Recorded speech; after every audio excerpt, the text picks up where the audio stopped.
Voilà, bonsoir à chacun. Très heureux de partager avec vous cette soirée. J'aimerais remercier les frères pour cette invitation, le frère Gilbert et aussi le frère Jonathan.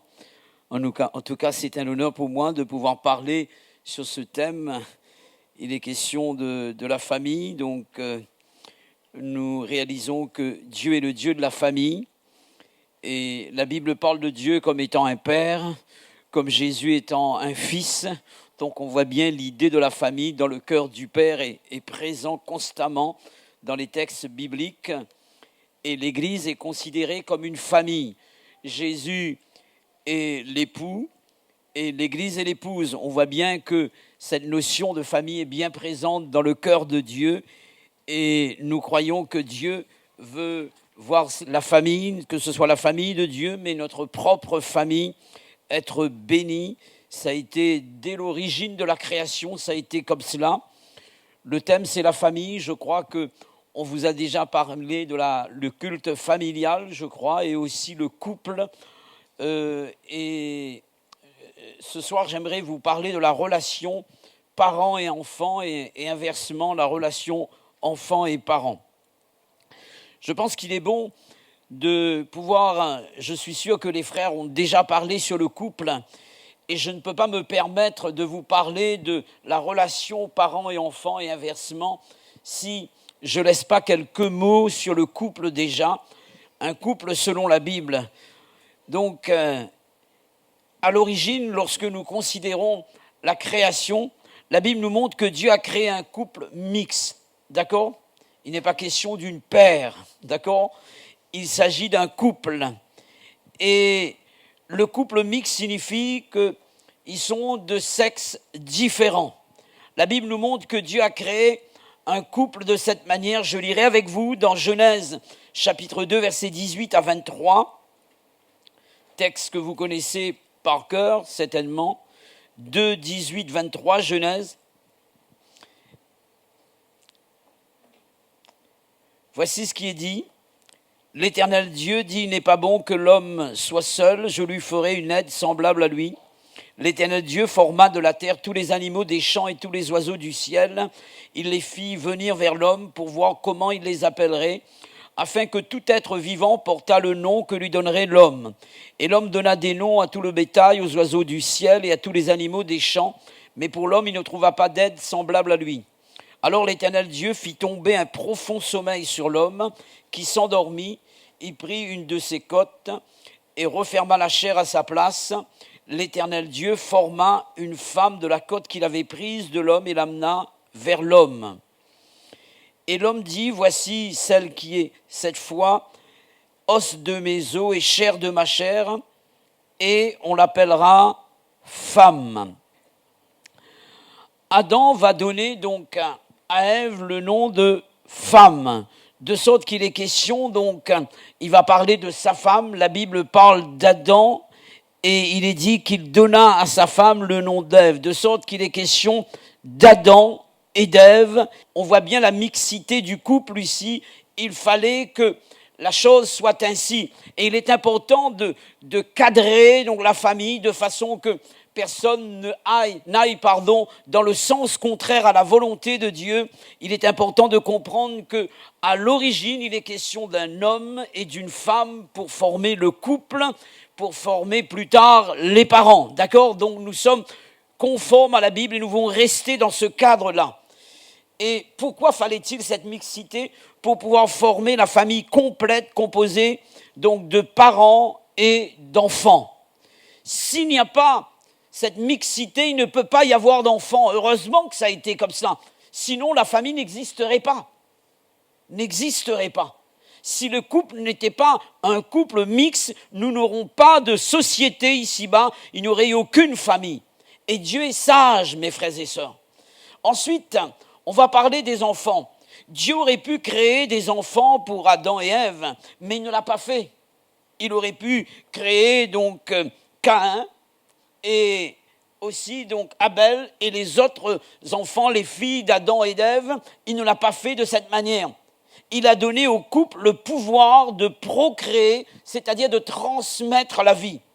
Dans Genèse chapitre 4, verset 1er, il est dit Adam connut Ève, sa femme.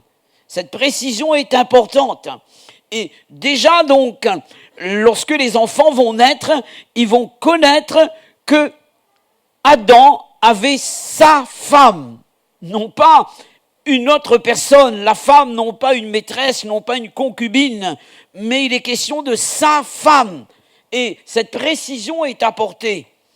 Et il est dit qu'elle conçut, elle enfanta Caïn, et elle dit, j'ai formé un homme avec l'aide de l'Éternel. Dans la version d'Arby, il est dit, j'ai acquis un homme de par l'Éternel. 3 verbes importants dans ce texte pour former une famille complète, connaître, relation entre un homme et une femme. Ensuite, concevoir, la femme devint enceinte. Il est important que ce soit comme ça. S'il y a 2 femmes dans un couple, ce processus n'existe pas. Donc, connaître, relation entre un homme et une femme, concevoir, la femme devint enceinte, et ensuite, l'enfant est né, l'accouchement, d'accord? Il a fallu un homme et il a fallu une femme. Caïn est né, Abel plus tard. Voilà donc le processus, selon Dieu, pour former une famille aux normes bibliques, selon la volonté de Dieu, une famille au complet. On peut dire que l'enfant est le fruit de l'amour entre l'époux et l'épouse. Alléluia. Le fruit de l'amour entre l'époux et l'épouse. Et à chaque fois, mon frère, que tu regardes ton fils, ta fille, tu dois te souvenir qu'à la base, il y a une relation d'amour. Et le fruit, là, accorde l'amour existant entre vous et votre épouse et inversement. Et à chaque fois, vous, en tant que parents, vous regardez vos enfants, vous devez dire et réaliser que ce sont le fruit de votre amour. Alléluia. Et c'est pourquoi, au sein d'une famille, il ne doit pas y avoir un enfant indésiré. Indésiré. Ça doit être le fruit de notre amour. Et c'est ce qui s'est passé pour Adam et Ève. La Bible parle de l'union entre Adam et Ève. Dieu va amener Ève vers Adam. Et maintenant, ça a changé. Et moi, je me suis posé la question à chaque fois que je lis ce texte. Qui c'est qui a dit que c'est l'homme qui doit toujours aller vers la femme? Ici, il est dit que c'est Dieu qui va amener Adam, Ève vers Adam. Et parfois, on a changé. Mais je veux dire que c'est possible qu'une jeune fille aille vers un garçon. C'est possible, c'est écrit ici, d'accord? Donc, on est en train de parler de l'amour existant entre les parents et les fruits de l'amour. C'est suffisant pour moi pour vous parler de la responsabilité des parents vis-à-vis de leurs enfants. J'aimerais donc vous présenter plusieurs responsabilités. Premièrement, prendre soin de l'enfant au niveau de sa santé. C'est important ça. C'est important. L'enfant ne peut pas grandir. L'enfant ne peut pas se développer si à la base même, on n'a pas pris soin de l'enfant. Et c'est la responsabilité des parents. On voit malheureusement certains parents se déresponsabiliser et remettre la charge à d'autres personnes. Et c'est à nous de faire grandir nos enfants, de nous occuper de nos enfants. Et je parle ici de les nourrir et aussi de les vêtir. Car si l'enfant, même s'il possède en lui à la naissance ce potentiel qu'est la vie, s'il n'y a pas de notre part en tant que parents la responsabilité de chacun de nourrir l'enfant, de vêtir l'enfant pour que l'enfant se développe, la vie va périr. Et là, il est question d'une première responsabilité des parents vis-à-vis des enfants. L'exemple de Moïse et de sa maman, Jochébed, sa responsabilité à l'égard de son fils. Dans Exode chapitre 2, versets 7 à 8, il est dit, alors la sœur de l'enfant dit à la fille de Pharaon, puisque vous connaissez l'histoire de Moïse, donc on a voulu tuer tous les enfants mâles de l'Égypte pour détruire Moïse et pour empêcher que le plan de Dieu se réalise. Et Pharaon voulait que malheureusement donc ce peuple ne puisse plus procréer pour éviter le développement. Donc il a voulu tuer tous les enfants mâles chez le peuple hébreu. Et la Bible dit qu'à un moment donné, ne pouvant plus cacher l'enfant, et la maman va remettre le sort de l'enfant entre les mains de Dieu, en le plaçant sur le fleuve d'Égypte, le Nil. Et voici ce qui est dit donc dans Exode chapitre 2, versets 7 à 8. Alors la sœur de l'enfant, dit à la fille de Pharaon, « Veux-tu que j'aille te chercher une nourrice parmi les femmes des Hébreux pour allaiter cet enfant ?» Parce qu'il fallait que la mère prenne soin de l'enfant. Amen. Allaiter l'enfant. Va, lui répondit la fille de Pharaon, et la jeune fille alla chercher la mère de l'enfant, et c'est Jochébed qui va nourrir son enfant pour sa croissance. Dans 1 Samuel chapitre 2 verset 19, prendre soin de l'enfant, le vêtir également. Il est dit que la mère de Samuel lui faisait chaque année une petite robe et lui apportait en montant avec son mari pour offrir le sacrifice annuel. Nourrir l'enfant et le vêtir également. Alléluia. Jésus également, dans son enseignement sur la prière, va parler donc à ce sujet de la responsabilité du père de famille digne de ce nom vis-à-vis de son enfant dans ce domaine-là. On va lire ensemble dans Luc, chapitre 11, versets 11 à 13.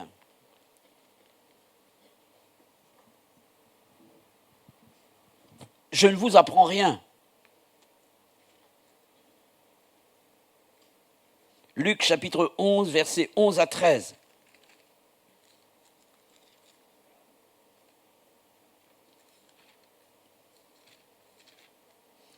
Vous êtes plus rapide que moi pour chercher. On fait la lecture ensemble. Voici ce que dit Jésus ici. Quel est parmi vous le Père, donc en parenthèse digne de ce nom, le Père qui donnera une pierre à son fils s'il lui demande du pain? Ou s'il lui demande un poisson, lui donnera-t-il un serpent au lieu d'un poisson? Il est question de prendre soin de son enfant. Ou s'il demande un œuf, lui donnera-t-il un scorpion? Si donc méchant, comme vous l'êtes, vous savez donner de bonnes choses à vos enfants, à combien plus forte raison, etc., le Père Céleste donnera-t-il le Saint-Esprit à ceux qui le lui demandent? Jésus fait une comparaison entre le Père Céleste et un Père terrestre ici. Nous sommes capables de prendre soin de nos enfants et ça doit être la responsabilité des parents. Deuxième responsabilité des parents vis-à-vis des enfants, qui n'est pas la moindre, c'est instruire l'enfant. Amen. Instruire l'enfant. On a vécu à un moment donné dans une société à La Réunion. J'ai connu une famille donc, qui avait 20 enfants. À Terre-Sainte, là où j'habitais, oui. À l'époque, c'est cela qu'on appelait une famille nombreuse. Nous, on était à 4 garçons. On n'était pas considéré à cette époque comme une famille nombreuse à 4 dans la famille. Maintenant, lorsqu'on a 2, c'est déjà une famille nombreuse. Avant, il fallait avoir une vingtaine pour être une famille nombreuse. Et pour dire que, malheureusement, il faut le reconnaître, ce n'était pas possible aux parents d'instruire les enfants. C'est une grande responsabilité également. On ne va pas avoir des enfants seulement pour le plaisir d'avoir des enfants. C'est vrai que c'est le fruit de notre amour, mais après, il y a toute une grande responsabilité derrière. Et je pense que l'Église doit être un modèle dans ce domaine-là également. Nous devons être des exemples dans la société. Alléluia. Savoir instruire nos enfants. Et c'est ce qui est dit dans Proverbe 22, verset 6. « Instruis l'enfant selon la voie qu'il doit suivre, et quand il sera vieux, il ne s'en détournera pas. » Amen. L'instruction au départ même, à la base. J'aimerais vous parler de deux sortes d'instructions. Instruction en parole, d'accord? En parole. Instruire l'enfant en parole. Et j'aimerais vous parler de cette instruction dans trois domaines. Dans le domaine relationnel ou bien dans le domaine civique, le civisme, le savoir-vivre, le respect. Et ça fait partie de notre responsabilité. Ensuite, l'instruction dans le domaine intellectuel, apporter un savoir à l'enfant. Et j'aurais dû placer le domaine spirituel en premier. Mais je vous parle de cela, c'est parce que, en fait, la partie spirituelle est en premier. Nous pourrons la placer de cette manière. Mais je pense que l'enfant, au départ même, doit apprendre. À l'époque, lorsque j'étais à l'école, on appelait ça l'éducation civique. C'est bien ça, la morale. Et il y a de ceux qui ont mon âge, peut-être 20 ans, 25 ans à peu près, et qui savent de quoi je parle. Il est question donc de la relation entre les parents et les enfants. Il est question du civisme, il est question de la partie instruction dans le domaine civique. Dans Éphésiens chapitre 6, verset 4, et j'aimerais lire avec vous, on va lire même avant le verset 4, Éphésiens chapitre 6.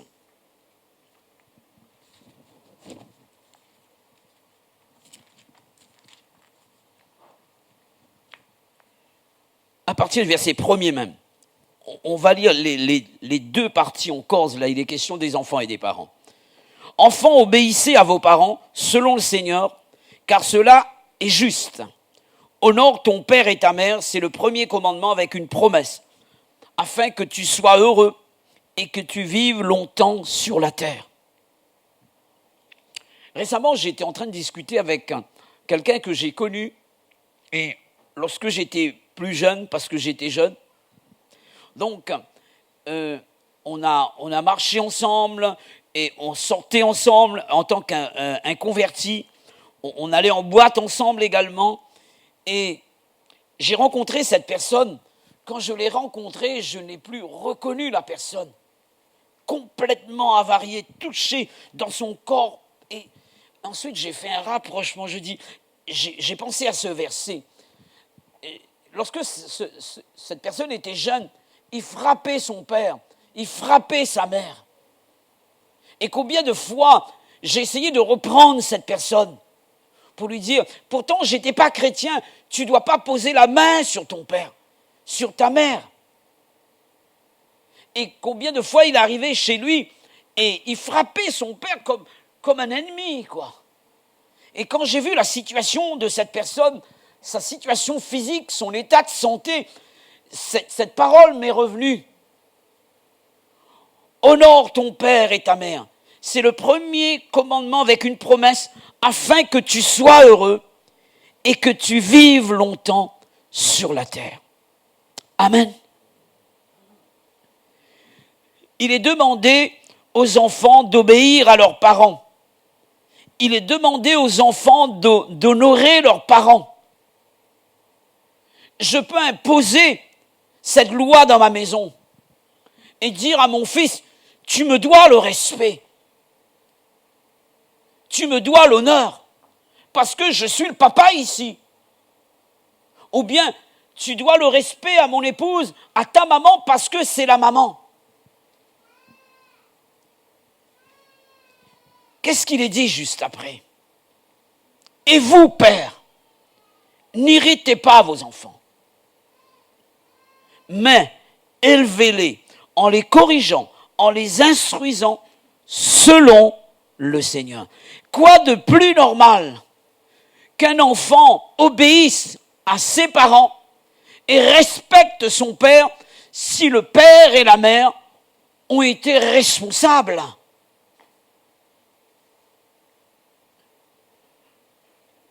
Je ne peux pas demander le respect à quelqu'un si je ne suis pas une personne respectueuse.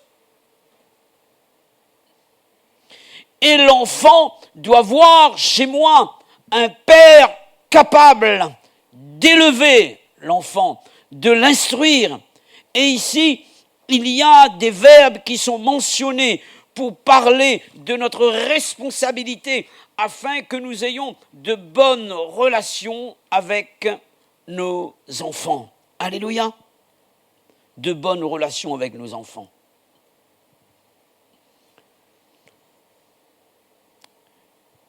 Il y a de ceux qui, malheureusement, ont confié la responsabilité aux professeurs, la partie d'éducation des enfants.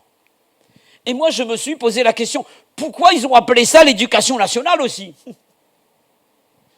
Pourquoi n'avoir pas appelé l'enseignement national?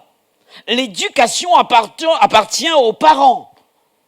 C'est aux parents d'éduquer les enfants. Certains ont renversé les rôles. L'apôtre Paul dit ici, élevez vos enfants. Amen. C'est à vous de le faire. Et comment? En les corrigeant. Moi, je crois que la correction doit venir après l'instruction, d'accord? En les instruisant, il y a un ordre chronologique et logique, d'accord? En les instruisant, parce que je ne peux pas corriger si l'instruction n'a pas été donnée au préalable. Vous comprenez? C'est comme ça que Dieu agit.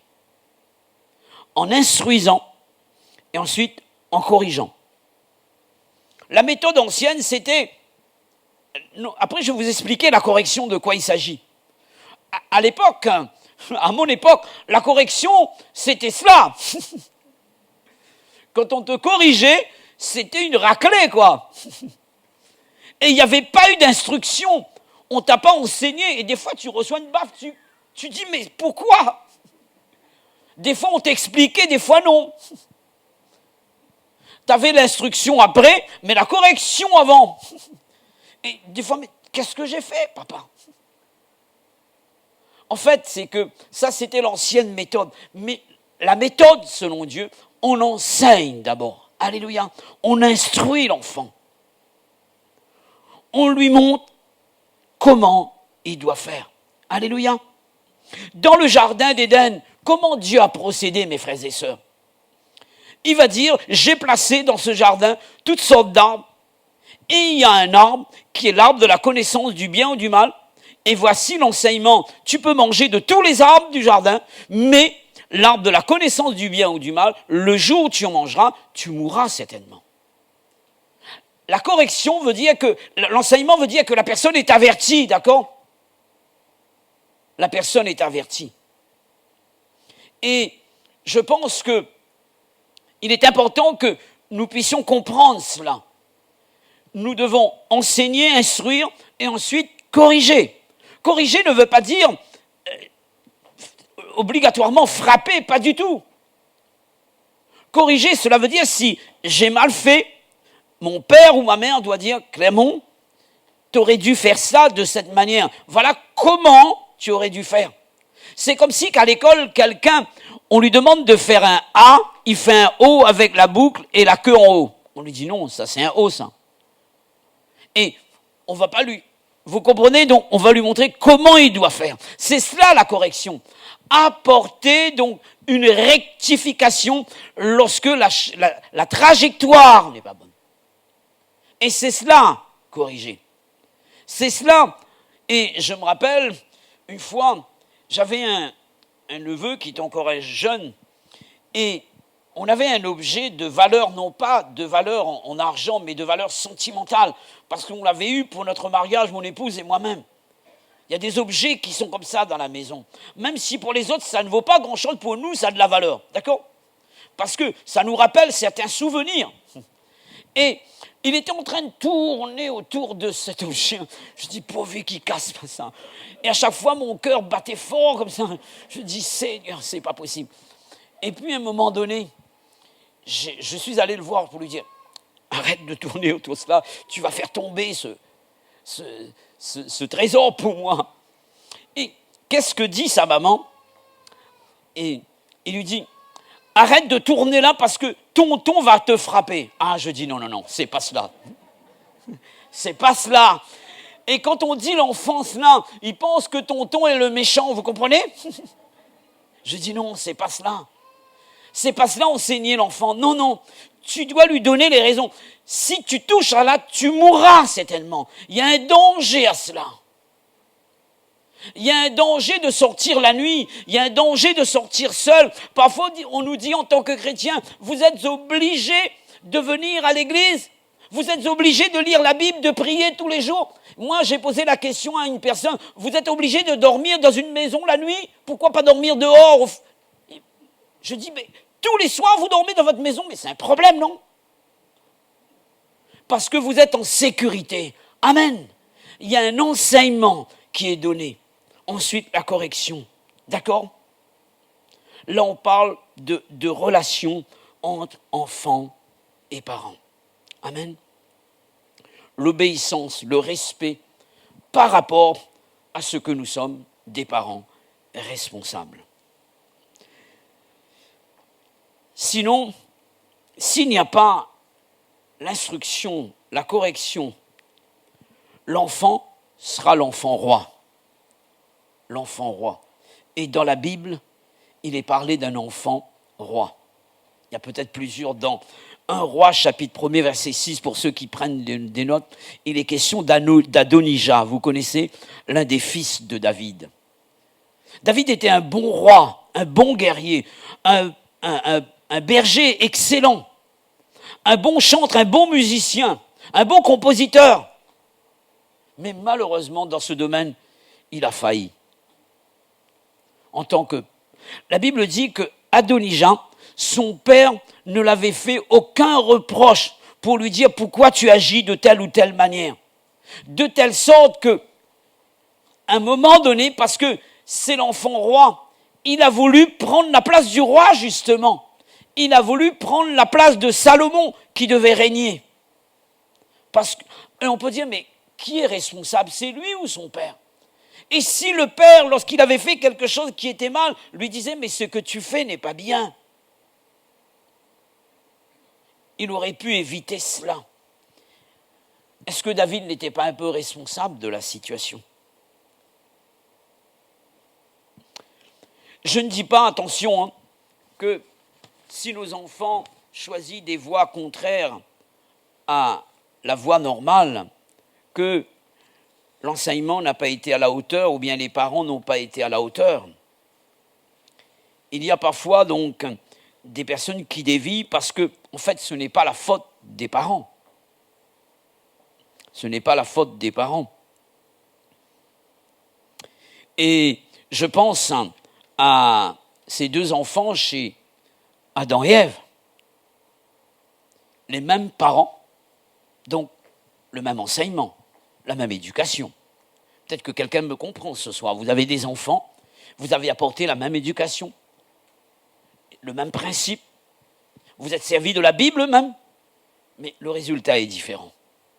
Le résultat est différent. L'un choisit une voie et l'autre non. Et pourtant, vous dites, mais pourtant j'ai donné la même éducation, le même enseignement. En tout cas, il y a aussi le caractère de l'autre également, d'accord? Chacun a son caractère. Les enfants ne sont pas tous pareils également. Je ne suis pas en train de dire que les parents ne sont pas à la hauteur. Malheureusement, il y a des enfants qui ne tiennent pas compte également de l'enseignement qui est donné. Après, il y a aussi les mauvaises fréquentations, vous connaissez, d'accord? C'est pourquoi on doit commencer tout jeune, comme la Bible dit ici. Je vous ai parlé dans le domaine relationnel, dans le domaine civique, dans le domaine intellectuel. J'aimerais voir avec vous concernant Moïse. Une fois, j'ai buté sur cette parole de Moïse quand il dit à Dieu, tu me connais depuis longtemps, je ne sais pas parler. Attends, on va lire ensemble dans Acte 7, verset 22. Acte 7, verset 22.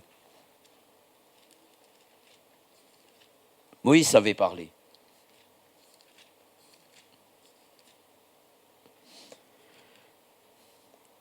Voici ce qui est dit de Moïse. Moïse fut instruit, amen, dans toute la sagesse des Égyptiens. Il était puissant comment? En parole et en action. Moïse était un grand orateur. C'était le petit-fils de Pharaon, il savait parler, il a été instruit. Il a été à l'école. Et l'Égypte était les plus grandes écoles, avec les plus grands étudiants. Et Moïse était instruit, et il savait parler. Il était puissant en parole. Donc, à la base, il y a eu donc une instruction, un enseignement dans le domaine intellectuel également. On voit ici que Moïse a été instruit. Les parents, donc, ses parents adoptifs, ont pris soin de lui dans ce domaine-là, d'accord? Et ça a été pareil pour Daniel, Shadrach, Meshach et Abed-Nego. On va lire ensemble dans Daniel chapitre 1er, versets 3 à 4.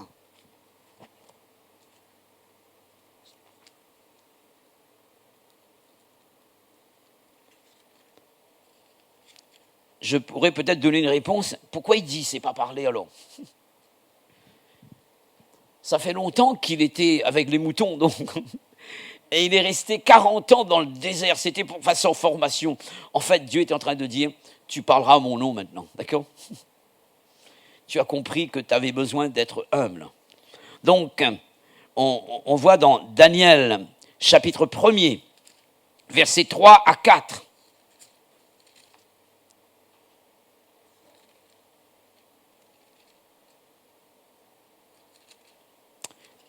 Voici ce qui est dit. Le roi donna l'ordre à Ashpenaz, chef de ses eunuques, d'amener quelques-uns des enfants d'Israël de la race royale ou de famille noble, de jeunes garçons sans défaut corporel, beaux de figure, doués de sagesse, d'intelligence et d'instruction, capables de servir dans le palais du roi, à qui l'on enseignerait les lettres et la langue des Chaldéens. Des personnes capables, ayant eu à la base l'instruction, la connaissance, mais en plus, c'est des personnes qui sont encore enseignables, qui veulent encore se laisser instruire, apprendre des langues étrangères. Alléluia! Et je pense que, en tant que parents, nous devons apporter l'enseignement aux enfants, ou bien sinon, donc ce sont les professeurs qui vont s'en charger, c'est tout à fait normal, mais les parents aussi, à leur part, de veiller à ce que l'enfant soit scolarisé, soit à l'école, soit suivi également dans ses études. Et c'est important cela, car Dieu nous a confié ses enfants et nous en sommes responsables. Amen. On va parler dans le domaine spirituel maintenant. Je vais aller un peu plus vite. Dans Proverbes chapitre 3, versets 1er à 2, Proverbes chapitre 3, versets 1er à 2, nous lisons ces paroles. Mon fils, n'oublie pas mes enseignements et que ton cœur garde mes préceptes, car ils prolongeront les jours et les années de ta vie et ils augmenteront ta paix. Amen. Le texte ici parle d'un père qui enseigne son enfant dans le domaine spirituel. Et c'est la responsabilité d'un père d'enseigner ses enfants dans le domaine spirituel. La mère aussi a son rôle à jouer. Et il n'y a pas que le père ou bien que la mère seulement qui doit apporter l'enseignement. Je pense que les deux dans la famille ont leur rôle à jouer. Moi, personnellement, j'ai vu chez ma mère, c'est elle qui nous a apporté l'éducation spirituelle. Et elle était là le dimanche matin dans le culte. Elle regardait les trois fils pour voir si les trois fils étaient présents le culte ou bien en semaine, la prière. Et après, on passait chez elle parce qu'on avait l'habitude de passer chez elle. Et dès qu'il y avait un problème, l'un des fils n'était pas présent. « T'étais malade ce matin ?» Il y avait quelqu'un qui était là et qui veillait à notre vie spirituelle. Alléluia. Et pour moi, ça a été une maman modèle. Une maman modèle. J'ai vu maman en train de prier. J'ai vu maman en train de prier des années pour ma conversion en pleurant. 19 ans de prière pour mon frère en métropole. J'ai vu une mère en prière. Alléluia. Et souvent, je dis aux jeunes gens, il vaut mieux ne pas avoir une Miss Univers chez toi, mais une femme qui prie. Alléluia. Une femme qui prie. Maintenant, si on a les deux, gloire à Dieu. Voilà, c'est dit. Donc, en ce qui concerne Timothée, donc, la Bible dit que ce sont les femmes qui l'ont éduqué spirituellement, ce sont des femmes, d'accord? Et dans 2 Timothée, chapitre 3, versets 14 à 17, pardon. Vous connaissez toutes ces choses. 2 Timothée, chapitre 3, versets 14 à 17.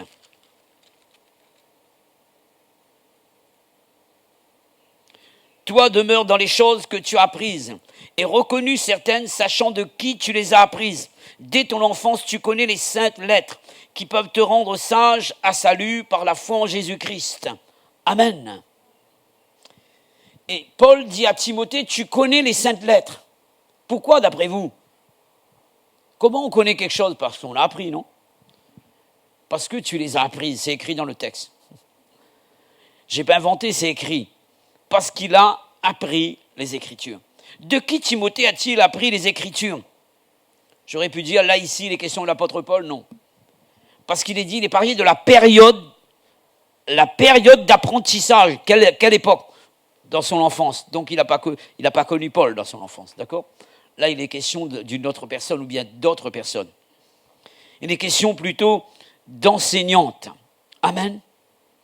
Là, il est parlé, quand on vient dans 2 Timothée, chapitre 1er, verset 5, il est dit ceci, « Gardant le souvenir de la foi sincère qui était en toi, qui habita d'abord dans ton aïeul Loïs et dans ta mère Eunice, et qui, j'en suis persuadé, habite aussi en toi. » La grand-mère et la mère ont été les enseignantes de Timothée.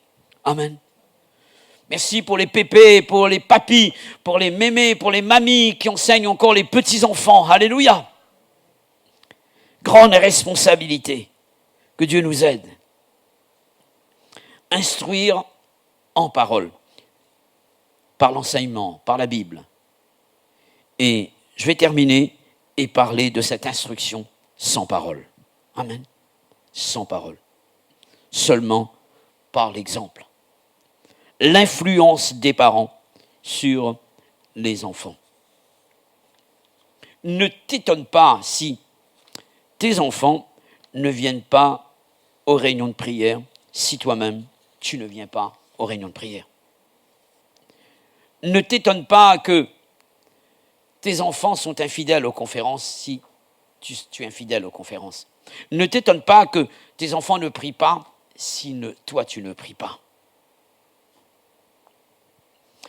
Les enfants regardent chez les parents. Je me rappelle, j'étais petit comme ça, car j'étais petit aussi. Et je regardais mon père, il avait une petite moustache, et moi, qu'est-ce que je faisais? Je prenais le crayon noir ou bien le feutre, et j'avais 6 ans, j'avais une moustache, une paire de moustaches comme papa. Je voulais le ressembler. Et je vois mes petites filles avec les chaussures à talons, avec maquillage comme la maman. Parce que la modèle est là. Je ne dirais pas la top modèle. J'ai une jolie fille aussi, voilà, il faut le reconnaître. Que Dieu soit béni.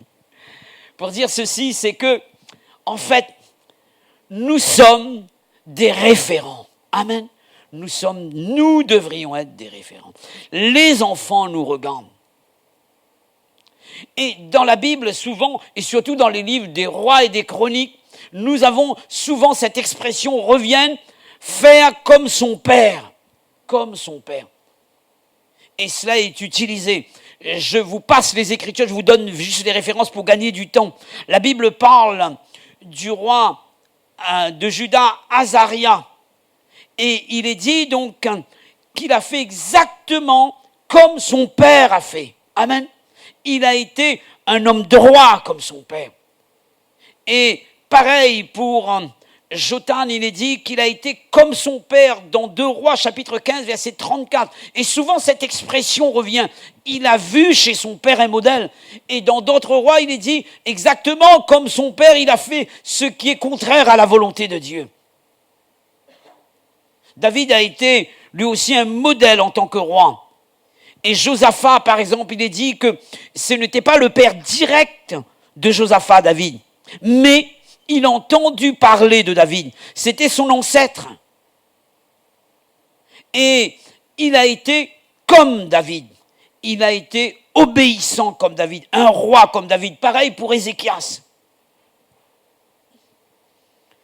La Bible parle dans Hébreux, chapitre 11 et 12, puisque nous sommes environnés d'une si grande nuée de témoins, des hommes qui ont été des modèles dans la foi. Alléluia. Barak, Samson, Gédéon, il est parlé d'Abraham, de Saraï, etc. Des hommes et des femmes de foi. Et nous devons imiter la foi de ces personnes. Alléluia. Et en tant que parents, mes frères et sœurs, nous devons être des modèles. Alléluia. Nous devons être des modèles. Abraham a été un modèle de foi, n'est-ce pas? Mais dans certains domaines, il a failli. Il a failli.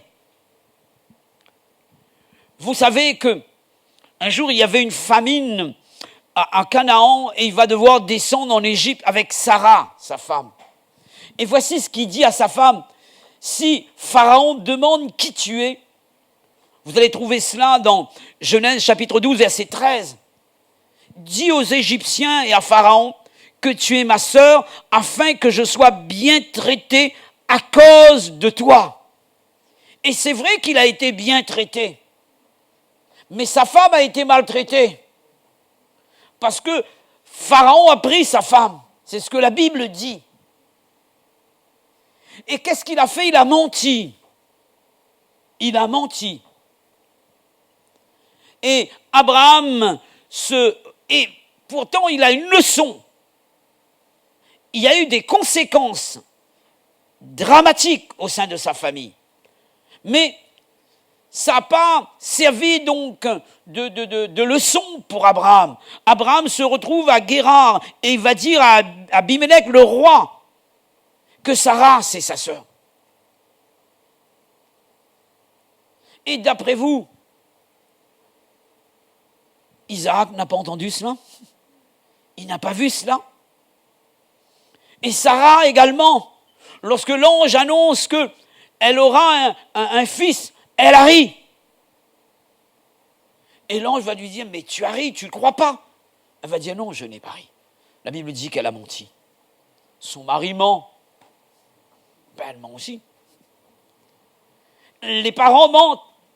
Isaac, le fils, il va mentir. Lui aussi, il va se retrouver à Guérar. Et il va mentir comme son père. Et il va dire que Rebecca, c'est sa femme. Parce que dans la cellule familiale, le mensonge règne.